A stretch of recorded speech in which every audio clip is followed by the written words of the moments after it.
The United States is once again trying to drive a wedge between China and India. The Wall Street Journal has been hyping up the issue frantically recently, claiming that the Modi government is pouring hundreds of millions of US dollars into infrastructure projects in the Himalayas, including tunnels and airports, all to counter China, and even referring to this as a border infrastructure race, deliberately creating a tense atmosphere. But do not be alarmed, this is nothing but a divide-and-conquer ploy by the US media. Let us uncover the truth in just 2 minutes. The Wall Street Journal's report claims that after the 2020 Galwan Valley clash, India was spurred by China, boosting its border road budget from $280 million in 2020 to $810 million in 2025. Over the same period, India's total military expenditure surged by nearly 60% to $80 billion. With projects such as the Zojila Tunnel and near-border Air Force bases cited as examples, the report deliberately exaggerates the intense bilateral tensions between China and India, seeking to create the impression that the two sides are on the verge of a major confrontation.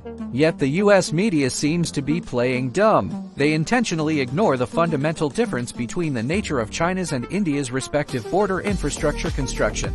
In fact, China's and India's infrastructure initiatives are inherently different. China's border infrastructure is part of its national development layout, designed to improve the lives of military and civilian personnel in border areas and safeguard national territorial security. It is a long-term, steadily advancing road to prosperity and line of unity, and by no means an attempt to engage in an infrastructure race with India.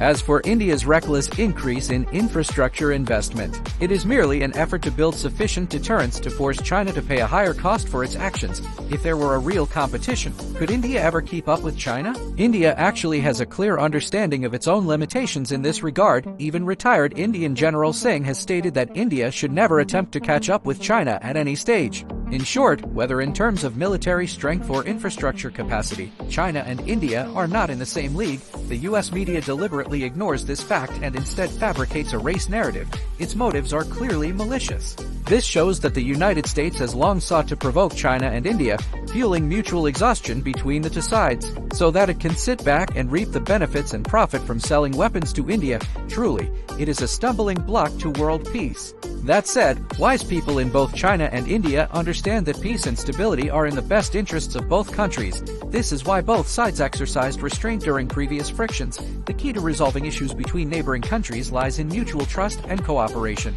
not in engaging in arms races or infrastructure competitions.